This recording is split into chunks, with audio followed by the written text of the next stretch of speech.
season starts here, the Vancouver Boatshow.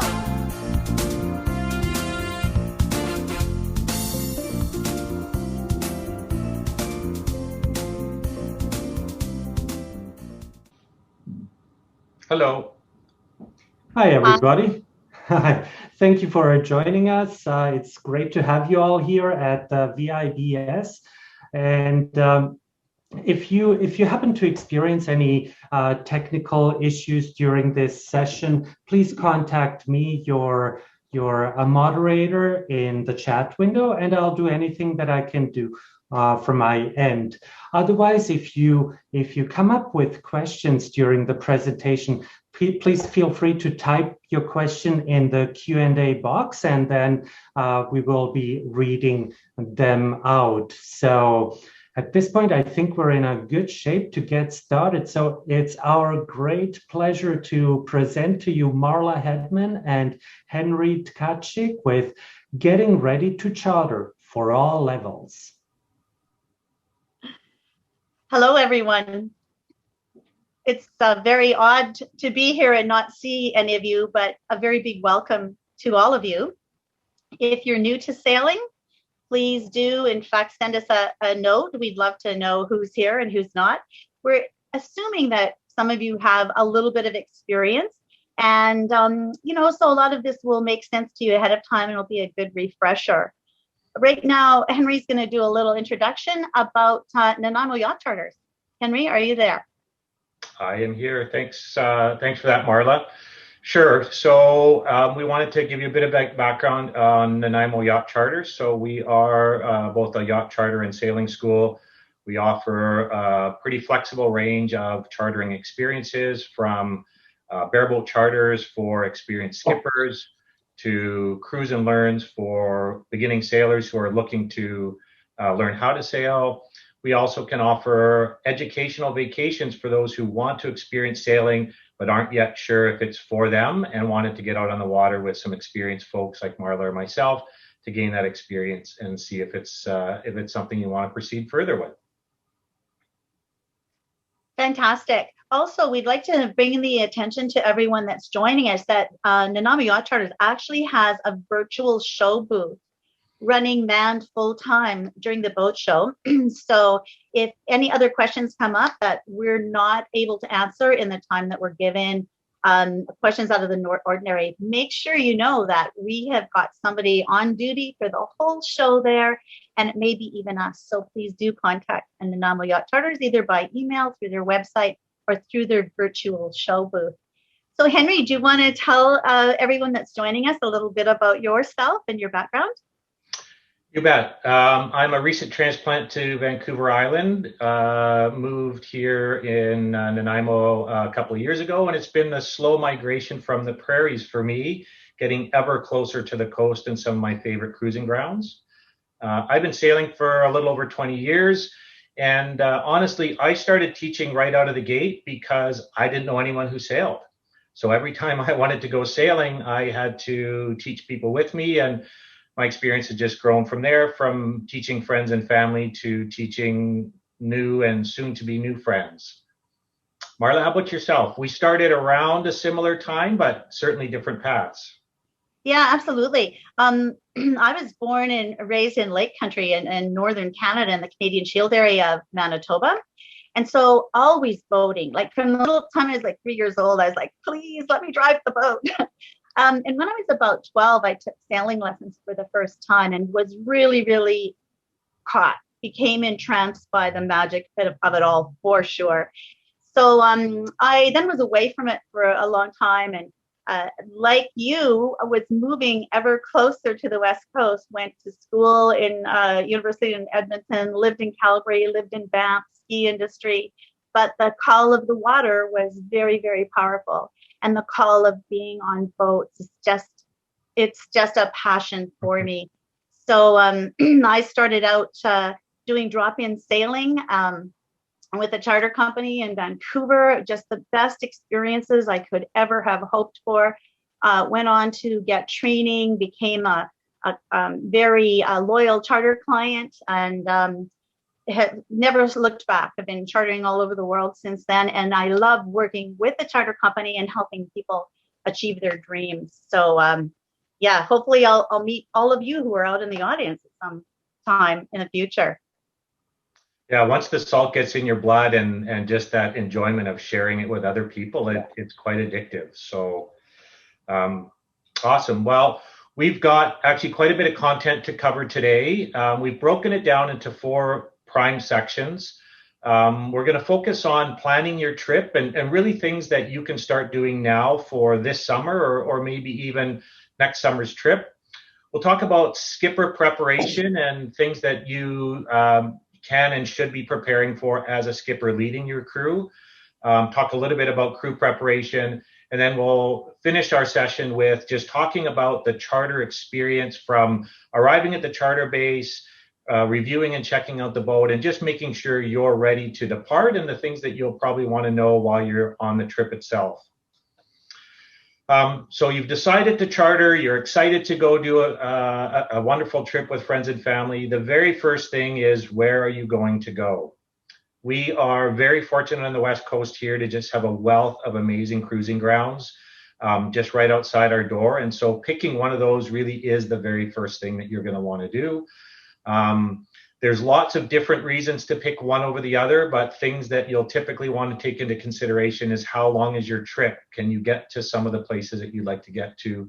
The types of activities or the lifestyle that you'd like to lead, and really the experience you're looking for with your trip.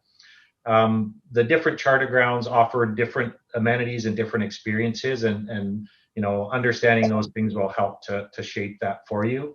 We're not going to spend a bunch of time today, but I will point you to a seminar we're having tomorrow afternoon at 4, where we will get into in-depth on these charter or on these cruising grounds rather, and share some of our favorite destinations to give you some ideas.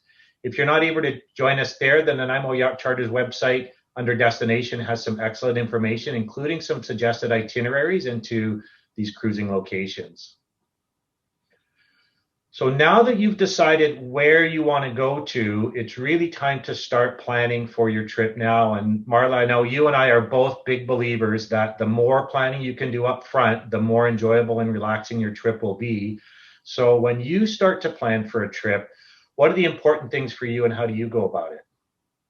Absolutely, man. I'm so passionate about navigation. I love it.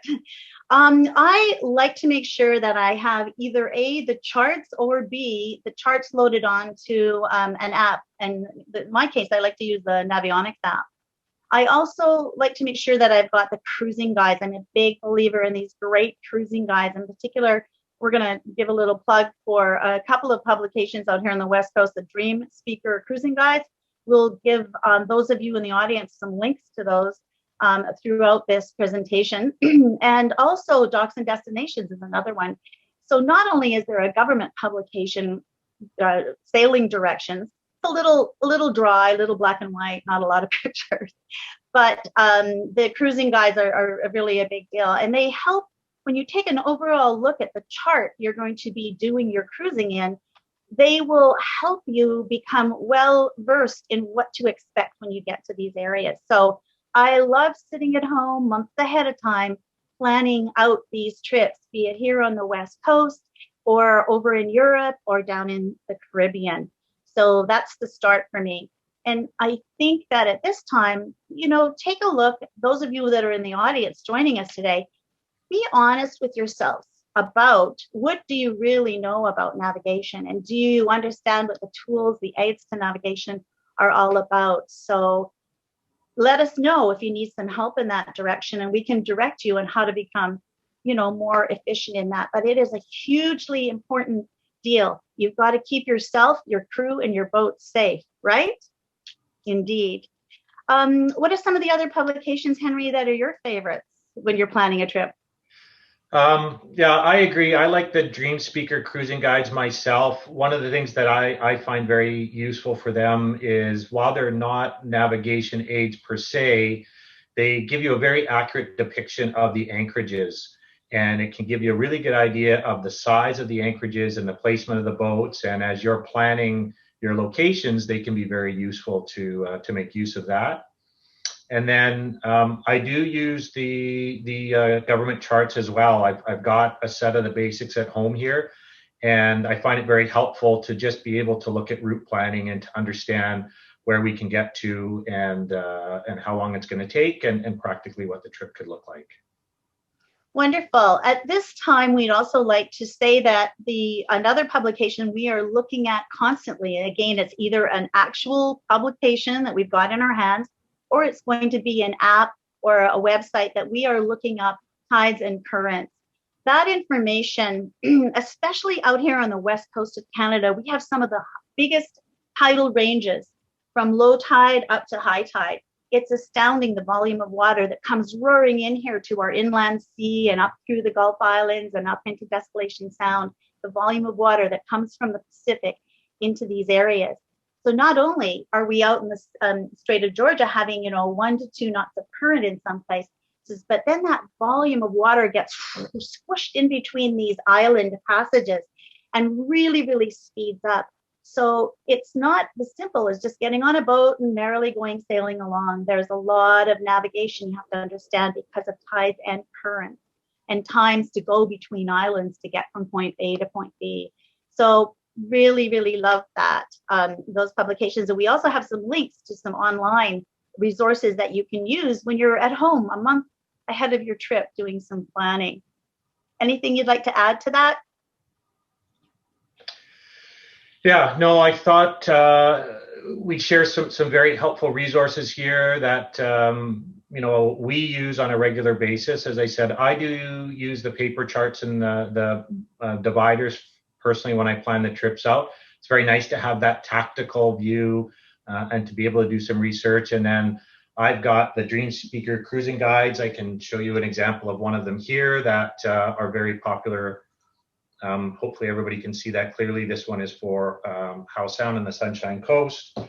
They're very useful for giving you ideas and helping you plan your trip and just understanding the destinations that you would want to get to. There are many other cruising guides that are out there. I know the Wagoner ones are very popular, as are others, and docks and destinations. And then excellent. I would say, Marla, your comment on tides and currents are also critical as well. I find that's a very critical part to planning our day and planning our sessions. Great. Should we answer Ron's chat message there?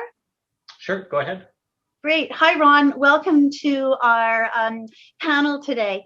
We see your question about what type of qualifications that you would need. We heartily recommend doing a coastal navigation course, either a self-study at home with the manuals and the charts, or you can do an online study, or you could also join a sailing school who's running a coastal navigation course wherever you happen to be, which I don't know where you are, but we can certainly help you out with that. If you want to get in touch with us after the seminar, we'll give you some further direction about how to do that. So on top of having some sailing experience already, we will definitely be taking a look at what your navigation experience and background is. Okay, I hope that's a bit of a start there. So we hope to keep in touch with you. At this time, I'd also like to draw attention to the last point there, local publications, the Marine Blue pages and notices to mariners. Yeah, we love charts, like big promoters of paper charts on your boat, on your person doing your planning. Added to that, there's some more information that you can, round out your whole trip planning thing. And that's the Marine Blue pages. Out here on the West Coast, it's published by Pacific Yachting. And it is the entire region from like Seattle all the way up north, all of the services that are available for mariners, not only marinas and restaurants, but marine emergency sources, where you can get your boat hauled out, where you can stop to get parts, where you're going to find a dock that's close to downtown so you can go and do provisioning and things like that. So we really like to have that extra publication. So if you ever see it in your local marine store, or get in touch with Pacific Yachting and get a copy of that for your briefcase. And notices to mariners. You can actually get notices to mariners on the government website. What that means is that a lot of us have got old charts available to us. But every month, every week almost, there are changes that have to be updated on those charts. And so it's a good idea for you to take a look at updating any notices to mariners that may have come out for your particular charts for the trip that the area that you're going to be doing a trip. We can't walk you through it on this seminar, but if you want to get in touch with us at a later date to help you go through how to manage notices to mariners and make notes for yourself about some boats that have sunk or a new installation that happened, or, all sorts of things. It's definitely a good idea to be aware of notices to mariners. Anything you'd like to add about that, Henry? You know what, I think one of the points I would make here, and we've talked about the paper charts and the paper materials that are available, and there's good reason for that. The electronics technology has advanced, but it's not foolproof and it's not without failure. And always knowing how to use the paper materials and always having them on board are very, very critical. If any of you have taken a coastal navigation course, I'm sure part of that on every course is talking about the electronic failures that happen and cause people to have incidents on the water. So we definitely all make use of the electronic technology that's available, but always double check and back up and have the paper charts available in case things go wrong. I can tell you from personal experience, last year I was chartering when the fires came in, and the smoke was so heavy we could not even barely see across the inlet that we were in, and the GPS simply doesn't update fast enough to drive by it. And so we were forced to doing DR plotting to get our way out of a very long inlet because the electronic technology just wasn't really applicable for what we needed it for. So even in the best of conditions, even without equipment failure, we got into a situation where having the paper charts was hugely handy and understanding how to use them effectively. Yeah, I think it's a really good time to realize that GPS chart plotters and whatnot, not only are they maybe not updated physically with hazards, but that they're only 95% true, right? So that 5% means that you should be always looking around and observing where you are, as well as taking a look at your depth sounder. So I guess it's pretty obvious that we love navigation. So a couple of other things that we wanted to talk about are don't be too ambitious when you're doing a rough plan for your routing for your charter. So what we mean by that is that you're supposed to be out there having a vacation and really, really enjoying yourself. So we'd like you to consider that you want to be very manageable distances, and assuming that your boat is actually only going to go at the most, it's a general 5 knots per hour to cover off any of the distances that you'll notice between your destinations. So we like to shorten the legs. Plus, it's really important to plan your first day very clearly, because that's a day of a lot of excitement and a lot of adrenaline. And it's a good idea to get someplace by late afternoon and then finally take a breather and really absorb where you are and start enjoying it.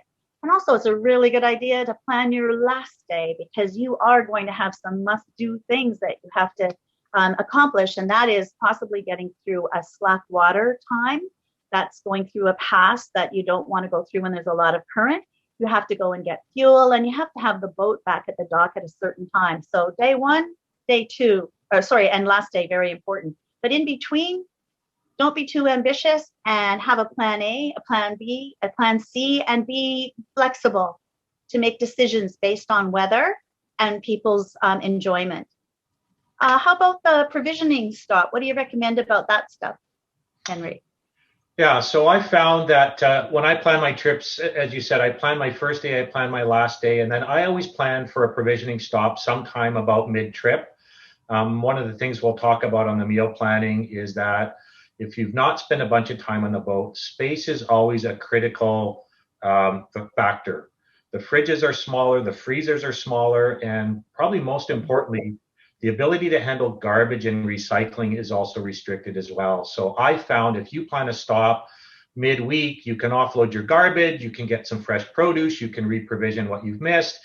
And it's a nice break if you've been on the boat all week to get off for a few hours at least, if you're not otherwise doing it.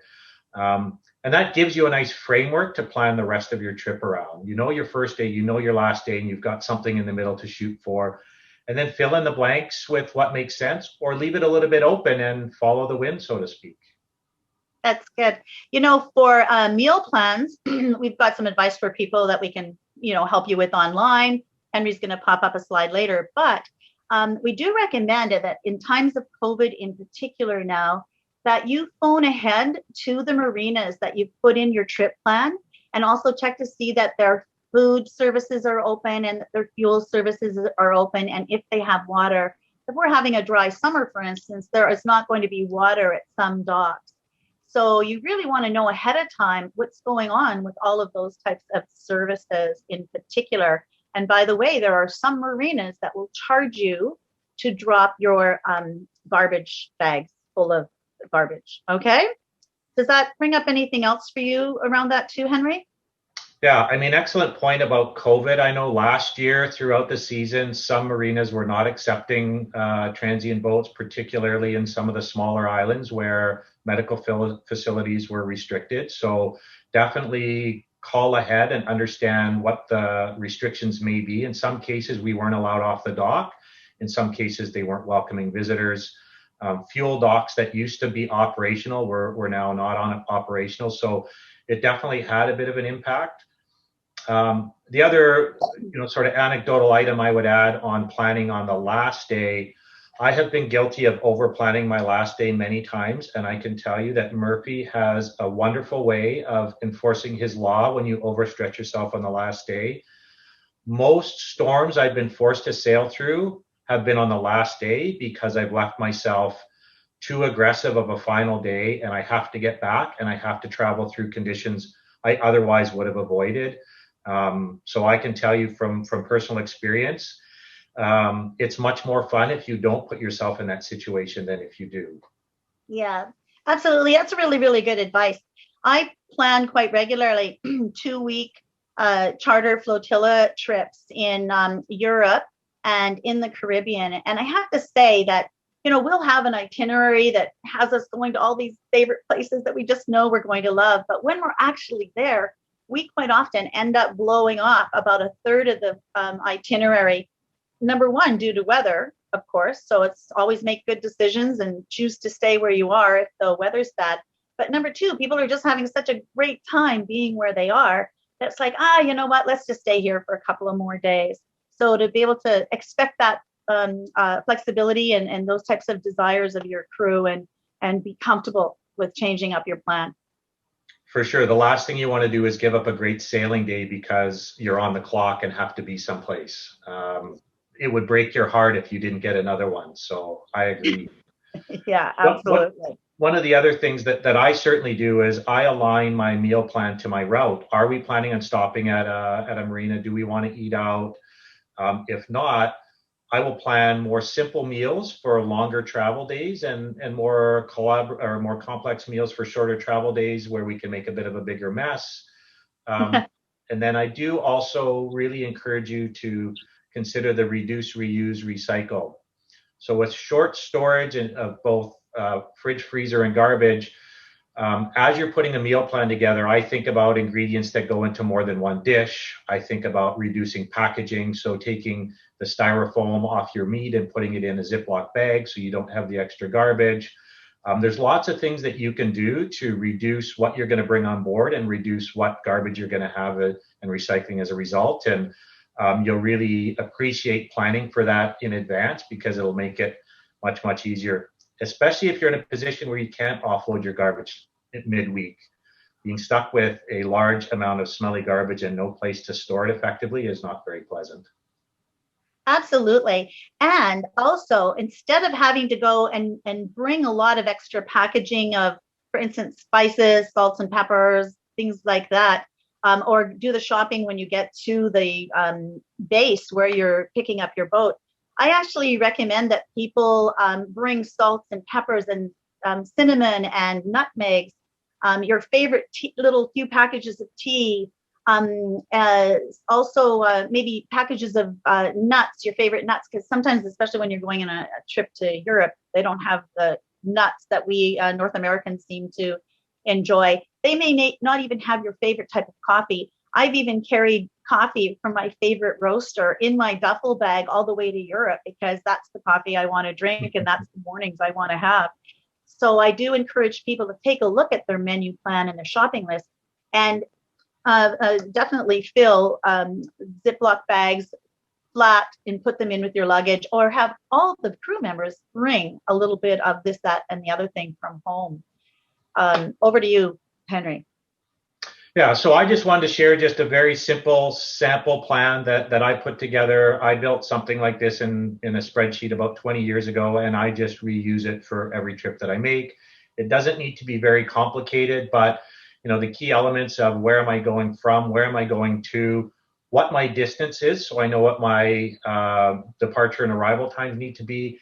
And I always plan one or more alternate locations, and then I just rough out some basic meals that I want to plan for. It doesn't need to be complicated or exhaustive. Again, if you put the effort into planning something out in detail once, it's very easy to reuse and it becomes something that's very simple to continue with. I've got Marla's website here. She does some very similar itinerary planning. It looks a little bit different, but it accomplishes the same thing, which is just to give yourself a framework to plan to, and to make sure that you've thought about everything that's important. Yeah, absolutely. Also, I think I should probably, at this time in my life, be doing a blog on cooking on boats and giving people ideas about how to use food. Maybe that's something I should consider for the future. We've got lots of ideas of how to accomplish that, but definitely working around restaurants. I find that being able to get off the boat for the evening meal, to go to the pub or to go to Tracy's saying, yes, please, more cooking on a boat. Okay, we'll be working on that for you. Anyway, getting off the boat and being able to go out to the pub. Quite often there's like the hockey seems to go on forever, and even spring sailing, we find that it's always great to go to a pub and see the last of the hockey games. Or was it 2 summers ago or 2 autumns ago that the Toronto Raptors were involved in the playoffs? And I had a group from Toronto out sailing around, and every night we had to be at a pub so we could watch the games, and they just had so much fun on the trip. So it does help people a lot to be able to get off the boat, but again, there's nothing like having a great steak dinner on the barbecue while your boat is sitting at a beautiful anchorage with the sun setting right down into your cockpit. It's pretty wonderful. Absolutely. And planning simple meals doesn't mean planning untasty meals. I agree. There's lots of creative cooking that can be done, and we've certainly not been afraid to do some extravagant things on the sailboat. You just can't do it necessarily every night. So that really kind of concludes what I'll call the preliminary planning section, the things that you can do well in advance. And we wanted to move to final prep for things that you would do just a few days before. Before we do that, now is probably a good time to pause and see if there's any questions that have come in that we haven't yet addressed, or if anybody wants to send anything in before we transition to our next phase. Yeah, we have a lovely moderator that's helping us out for the Vancouver Boat Show. His name's Bobby. So, Bobby, do you have anything that we should be addressing at this point? Yes, we do have a raised hand actually from Colin. I'm going to open his audio channel, and Colin, if you unmute yourself, we'll be able to hear you. So there's an unmute button in the center of your screen right now. All right, let's move along, and we might be able to come back to Colin later on. We have Irina. Irina, please unmute yourself and go ahead.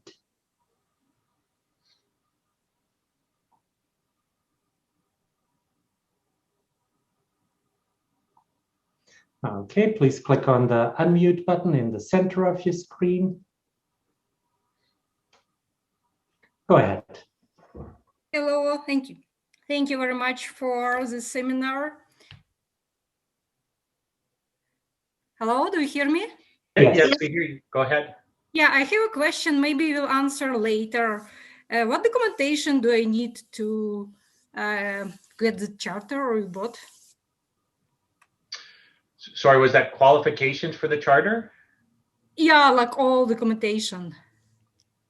Okay, so we'll be looking for some sort of sailing school accreditation and a level of experience that would be commensurate with cruising grounds and the size of the vessel that you would be looking to charter.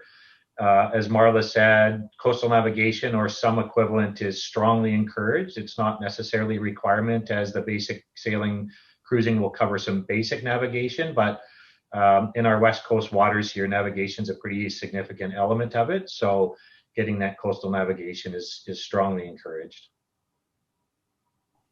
All right, and that was all the raised hands that we have at this point. Terrific. All right. Are we ready to move on to phase 2, our final prep? Sounds good. So we definitely want to talk about weather checks. We've got a lot to say about weather, right, Henry? It drives everything we do, it seems. It does. So we've got some weather sites that we're going to introduce to you. We're going to talk a little bit about the apps. One of the overviews of this area that we'd like to promote for you to consider as a skipper is that our geography here really affects the weather. And during the day, a hot sunny day, you'll see that clouds get stuck up on the top of some mountains. At the end of the day, there's a big cooling effect that happens, and all cool air runs down the sides of our mountains and hits the surface of the water, and wind changes direction very quickly. Just like tides coming in from the Pacific Ocean speed up when they go through narrow passages, the same thing happens to the winds. It might be a beautiful, balmy 10-knot wind out in the Strait of Georgia, but as soon as we get into the Gulf Islands area, the wind pressure actually increases. And we just really encourage skippers to have reviewed those types of material and become aware of all of this local knowledge, so that you're always prepared for what's going on with the weather and always make the right decision to reef or not to reef, to stay at the dock or to go. Very important skipper skills that you're going to want to have in your heart and always be thinking about. What about you, Henry? What would you like to say about that? For sure, yeah. So when I'm planning a trip, I'll start watching the weather consistently about 5 to 7 days out. It's not that I'm looking for the forecast by day. I'm looking to see what the trend is and whether the weather has been stable, whether we're seeing changes, whether the winds that we're getting are going to be consistent. And that's when I might go revisit my trip plan and my navigation. And oftentimes I'll have a couple of options for day one, depending on what the final weather and wind conditions are, especially if we've had an experience of the wind shifting from south to north. It might impact what we do on day one and what our plans are. It's also a good opportunity to finish your packing lists, again, based on what the weather forecast is looking like. Is it going to be wet? Is it going to be cold? Is it going to be warm? On the West Coast, you really need to prepare for all of the above every trip, but you may be able to have a little bit more of one than the other based on what the weather forecast is. And then, that last week or so, I start with food prep as well. So what can I prepare in advance? What do I need to buy on day of for fresh and perishables? This is really kind of the final planning. And that's often cases going to be driven by the weather and the plans that go with it. We might change whether we're going to stop at a marina or not, a pub or not. The weather can certainly have a big impact on all of that. And it's really a good opportunity to start talking about the weather and the weather impacts and the items that are available for us. So I know this is something, Marla, that you have said from experience, and I can certainly attest to it. Sailing on the West Coast here, the tides and currents are material. They are as material to your trip planning as weather. And it's something that you need to always be taking into consideration, that the water under you is moving, and your ability to go through the water, the ability to hold a course, safe distances around islands and rocks, and all of that stuff are impacted by just understanding the tides and the currents and their peak and their floods and the ability to get through these tidal passages. And the ability to pull real-time forecasts. So we often look at a long-term forecast, but it can be quite variable. And so we want you to make sure that you're familiar with getting the current real-time forecasts that are out there. Mhm. I would say that I'm checking the weather probably like the moment I wake up to the moment I go to bed, and about 6 times in between. And so through our Marine, Government of Canada Marine weather forecast, Henry's going to show us some of the screens that will help us a little bit about that. But also we have several apps that all of us carry on our phones and tablets.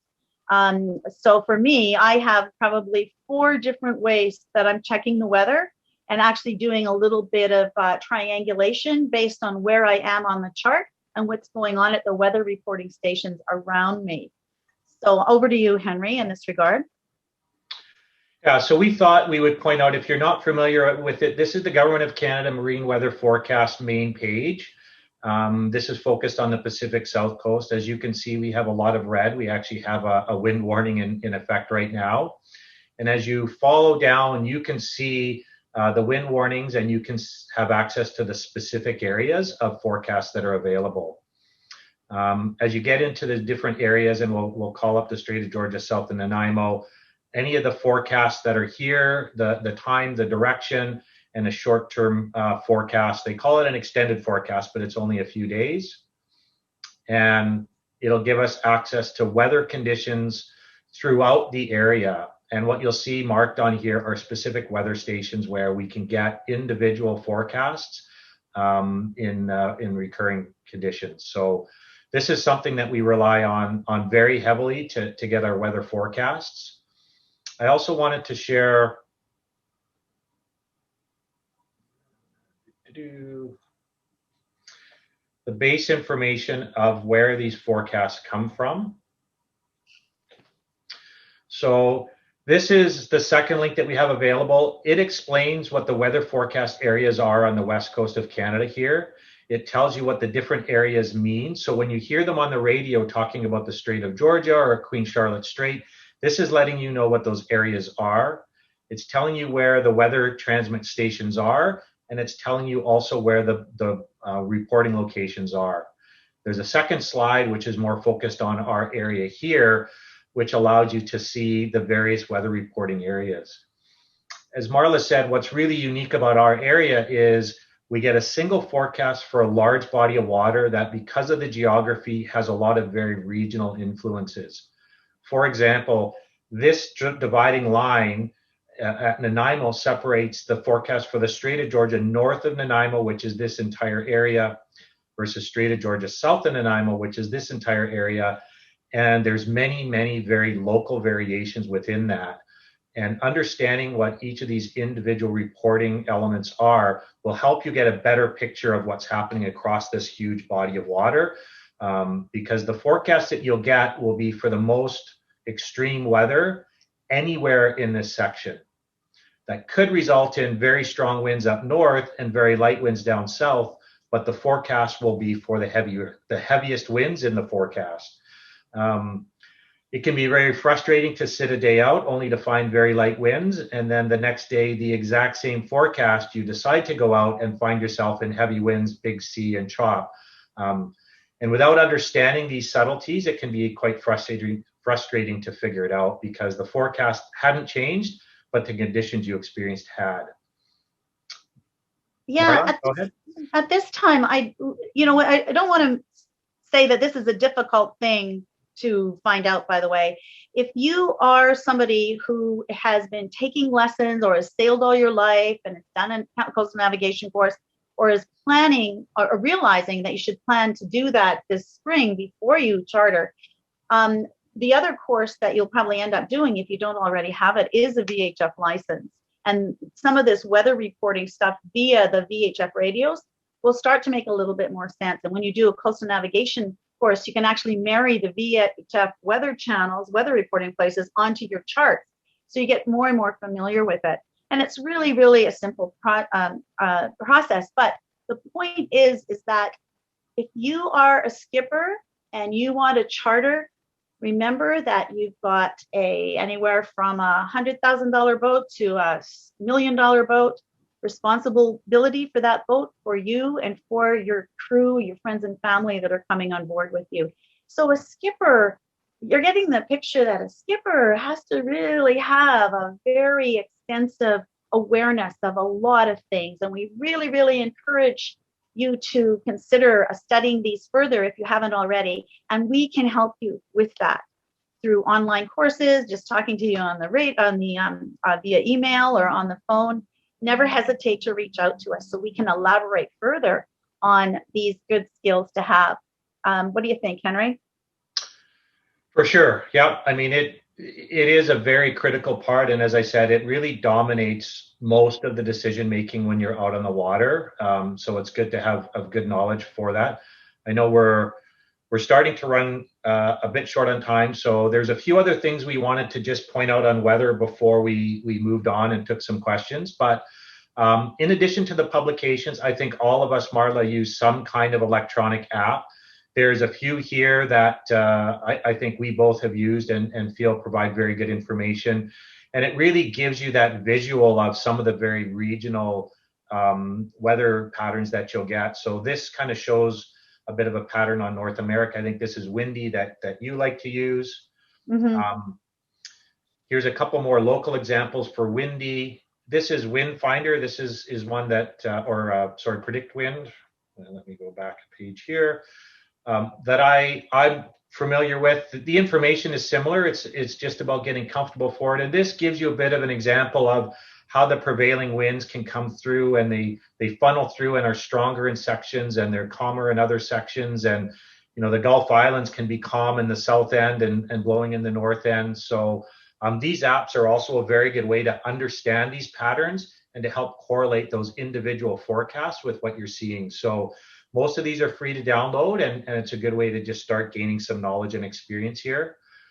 And, you know, the weather can come in fast. These are some pictures that Marla's taken, and, you know, you could be in nice sunny weather and 5 minutes later you find yourself in a heavy downpour or a cloud or a storm or others. So things can happen real fast when it comes to weather. Yeah, I want to point out that, number one, I didn't take these photos, but they were posted by friends of mine that are sailors. And this was just a few days ago in the Strait of Georgia. Beautiful day, but down, like just looking up north, there were big squalls coming in. And so we as sailors, if we were out sailing that day, we would be noticing these. And what would we be doing? We'd be reefing our sails, making sure we know where we are and heading, you know, in a direction that will help us to avoid that type of storm. Seeing something like that means you're getting wind pushed in the front of it and a lot of rain coming. So good old Strait of Georgia. For sure. So before we move on from weather, I think now is a good time to just check and see if we've had any other questions pop up. All right, we have Kathy asking, I have 20 plus years of sailing. I was told we need a chartering certificate to charter around the world. Yes. Hi, Kathy. Thank you so much for joining us today. Indeed, still in Canada with our charter companies here, we're going to want to see that you've got experience such as you do. That 20 years of experience sounds really fantastic. Maybe you've done some courses. Maybe you have a good understanding of coastal navigation already. But when you go over to Europe right now, all of the charter companies insist that you have proof that you've done courses. It's called an International Certificate of Competency. And it is something that we, through Nanaimo Yacht Charters, can manage for you. We'll run you through courses to upgrade what you know already. And then you will be able to achieve the International Certificate of Competency. Right now in the Caribbean, it's not needed, but there has been some talk that in the future, the charter companies that run in the Caribbean are going to require that International Certificate of Competency as well. If you would like to get in touch with the gals that run the admin office in the sailing school at Nanaimo Yacht Charters, they can even help you out further and send you a bit more detail on what that's all about. I've been chartering in the Mediterranean for many, many years. I think I'm going on almost 15 years now. And it was because of my background, I have a good resume like you do, 20 plus years. It was relatively easy for me to go through that qualification process. And when they ask me, what my qualifications are, all I do is tell them about that international certificate of competency that I have, and I carry it with me along with the VHF license when I go international. Okay. Yep. I'd also say that it's the insurance companies that are driving a lot of these requirements as well. And so we're starting to see more consistency, certainly from country to country, with what's required, and they're looking for more formalization. If you have experience, you can often challenge the course and prove competency that way. Might be a way of getting your accreditation, but more and more the insurance companies are looking for formal accreditation. Absolutely. Yeah, that's good that you qualified that. They are indeed looking for formal accreditation. Yeah. So we definitely are coming closer to the end of our seminar. How about we go on to the day of the charter, day one? Sure. Yeah, we got lots of good stuff to cover here. So let me get back to some of the content we wanted to share.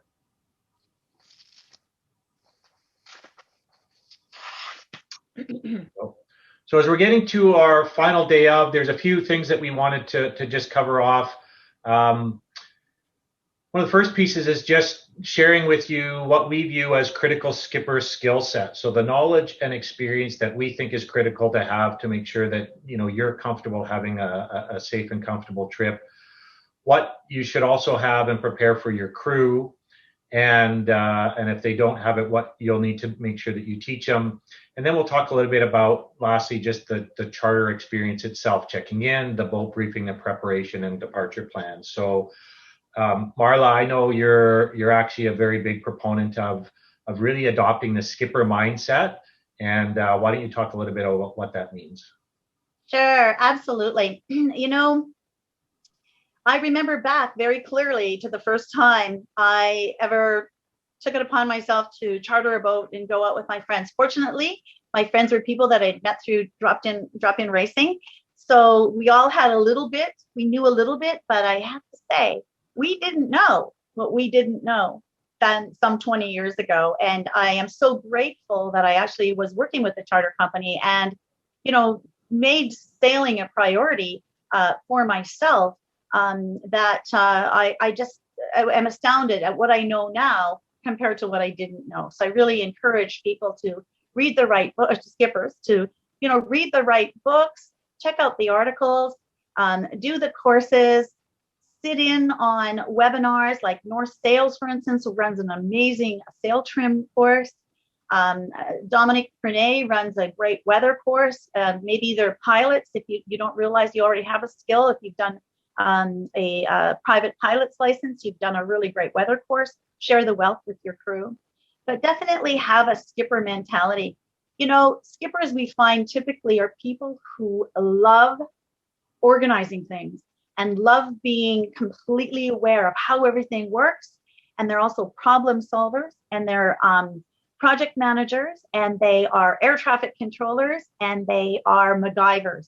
That's what a skipper mindset is all about. Keep a running dialogue in your head all the time that begins with the words, what if? What if the headstay breaks while you're, running down the Strait of Georgia or down Trincomalee Pass? What if your engine quits while you're in the middle of docking?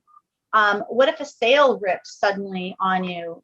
What if something gets wrapped around your prop? So the more you're thinking about things that could go sideways on you, the more prepared you will be if they do. And one of those things is to be very clear that somebody has to be in charge. That is you, the skipper.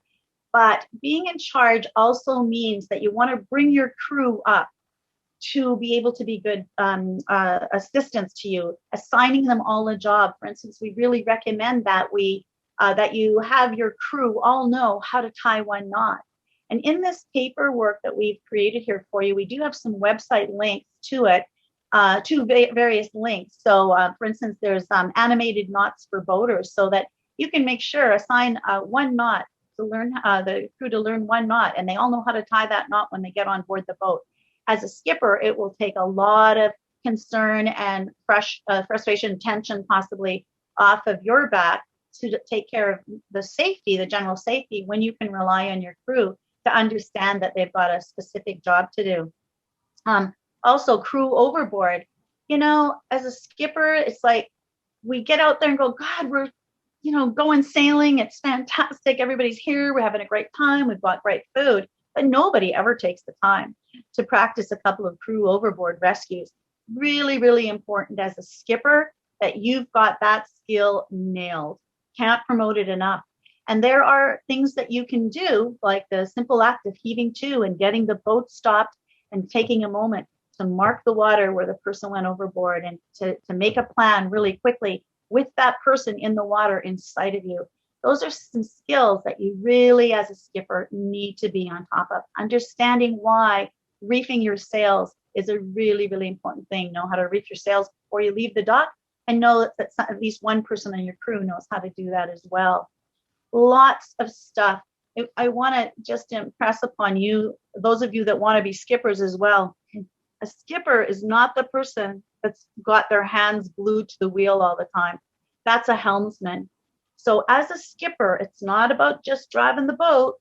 It is about being in charge and conscious of all of the important skills and processes that you have to go through. The navigation, observing the weather, observing how the safety of your crew. Is anybody suffering from hypothermia, for instance, or is anybody in the process of maybe doing something that's a little dangerous for them?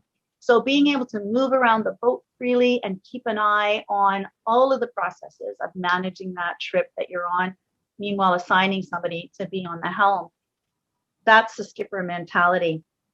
Maybe I'm talking a little too much there. I better have a sip of water. Henry, what would you like to add at this time? Yeah, I mean, I agree with all of that. I would say, you know, probably maybe the one idea that people struggle with a little bit, and maybe can sometimes be a bit contentious, especially if you're, you know, sailing with family, friends, or your spouse, is this idea that one person must be in charge. And it's not about better or worse, or being the boss or not being the boss. I like to think about it like a high-performing sports team. You've got a whole array of athletes who are the best at what they do, but there's only one coach for a reason. You need to have unified decision making. You need to have one person who's responsible for just coordinating everybody, and it doesn't make you better. It just makes you the person making the decisions. I travel with friends that are more accomplished sailors than I am, but we all take turns being in charge, and it doesn't make one of us more important than the other. It just means somebody's got to be making decisions. And as a skipper, it's not just about what you know. It's about the capabilities of the boat. It's about your experience, and it's about the ability of the crew.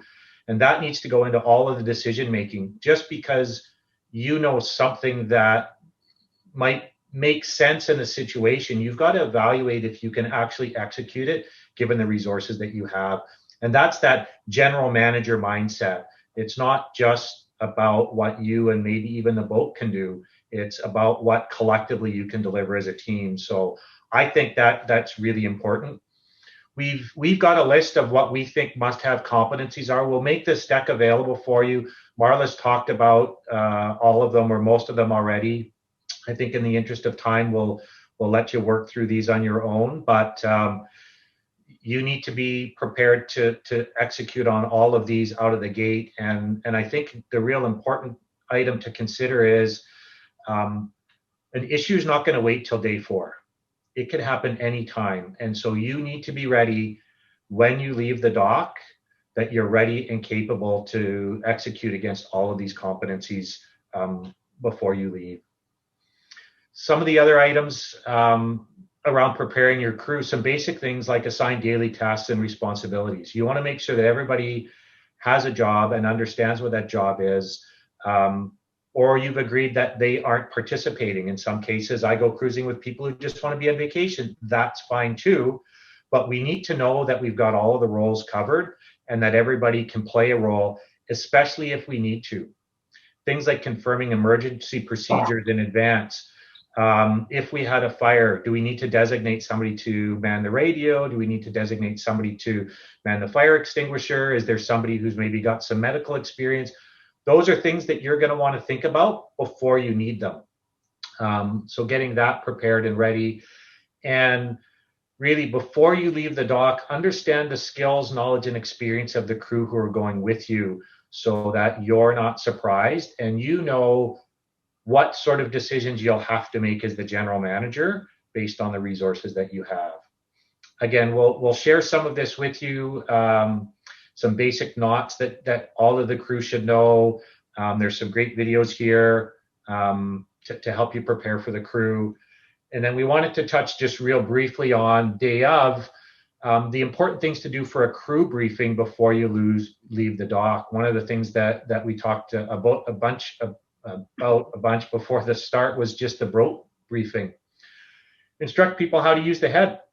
If they've never been on a boat before, it's not as simple and obvious as it might seem.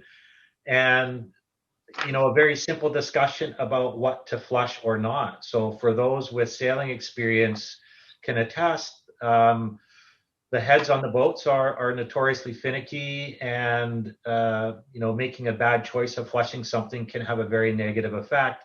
It's something that your guests need to understand, and it's often an uncomfortable conversation you may need to have with what do you flush or not, but it's a very important one. Some basics: how to turn on the stove, how to use the lights. Maybe you've got some saltwater and freshwater pumps, how to raise and lower the dinghy. Just make sure, again, before you leave the dock, that people are familiar and comfortable with some of these basic skills. And you certainly need to do a safety briefing for everybody on board. Life jackets, is there one that fits for everybody? Do they know where it is? Is it underway? What requirements will you as a skipper have for your crew around wearing a life jacket? It's not required by law, and you are often traveling with adults, but you are the skipper. What are your requirements going to be for the person who's responsible for the crew in the boat? I will often require life jackets to be worn when we're underway for the first 2 days, no matter what, until you get your sea legs. In heavy weather, no matter what. Under sail, no matter what. You'll need to think about what those requirements are for you and make sure that you convey them. One hand for you, one hand for the boat. Make sure that they know how to move around the boat safely. Just an understanding of the ropes and the sails and the fact that things are moving as you're sailing, and to be mindful of that, and to make sure that your crew understand where all of the safety equipment is located and how to use it if need be. These are all things that you're going to want to know before you leave the dock, because things happen very fast out there. As I said, emergencies don't wait till day 4. It can happen minutes from the dock. Marla, have you had any urgent experiences at the dock? Have I had some urgent experiences at the dock? Yeah. Sure. People leaving the dock and forgetting to unplug the power line, or forgetting that their dinghy is still tied to the dock instead of to the boat, or a rope is, somebody's lost track of a docking line and it's ended up wrapped around the prop. We see those types of things happen all the time. Losing steerage in a marina is very easy to happen and very difficult to correct at the same time. Yeah. So I'd also this time like to say, I know that we're running out of time. My goodness, it's so great, all the stuff we have to share. But these documents, again, are going to be available through Nanaimo Yacht Charters with all of our points available for people to read upon their own and then get back to us via email or telephone to the yacht charter company, so we can help people out further and beyond just this time slot that we have. Okay? For sure. We've got a few sections left. Do we have some questions that came up? I think I saw some flashing there. Do we want to pause and take a few more as we're quickly running out of time? Sure, we're down to 1 minute, so we might be able to squeeze one in. Here's Kathy saying, what are all the costs that we need to plan for when considering chartering? All of the costs? Yes. Okay, thank you. Hey, Kathy. So number one, obviously, there's going to be the cost of the boat and the insurance package that goes along with it. And that's something that you'll be able to work out with the charter company. You can give the charter company a call or an email and they will send you a quote. Then, of course, you're going to have your food costs. You're going to have fuel costs because you have to top up the fuel when you return the boat to the marina. And then while you're out and about, you may actually like to stay at marinas quite often. So you're going to be looking at costs of anywhere from $1.50 to $3 per foot, depending on which marina that you're going to. And also then they sometimes charge extra for power. And there are a couple of places that charge extra to take your, as I said before, your garbage bags. And then, of course, beverages. But I think that that's the cost that you should be prepared for.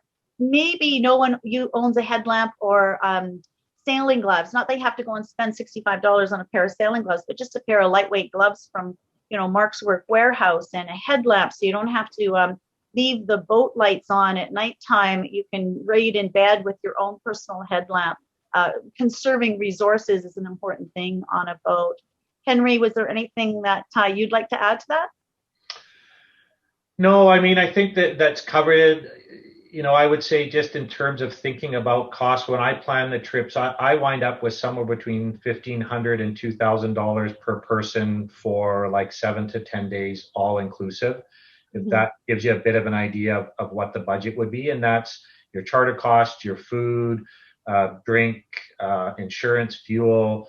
It's actually a pretty inexpensive all-inclusive when you consider that all of your entertainment is included. So it's pretty cost-effective. But I found that to be a pretty reasonable. You can go for more, you can go for less. It depends on how extravagant your meal plans are and your activities. But that's I found to be pretty solid planning. Great. I see from Rob asking if there's a copy of the slideshow. So yes, we will be posting this and making it available at the end. There's some content we haven't got to yet. I thought as we move to close off the show, I would maybe share some of the pearls of wisdom that that we collected here as we were preparing for the presentation. All right. And are there any other final questions here as we come to slide? Actually, I'm afraid we have run out of time and we're over at this point. But in any case, I would like to thank you, Marla and Henry, for a very, very informative session. It's been great to have you here, and everybody else who has joined us. Thank you for coming, and thank you for being at the VIBS. Let's acknowledge our sponsors. This event is sponsored by Freedom Marine Yacht Sales in Vancouver. Please be sure to check out all our features at VIBS, like the online info booth, and I hope you have a wonderful rest of the show. Thank Thanks you, everyone for joining us. Hope to see you at our booth. Thank you. Thanks. Thanks, Bye. Bobby.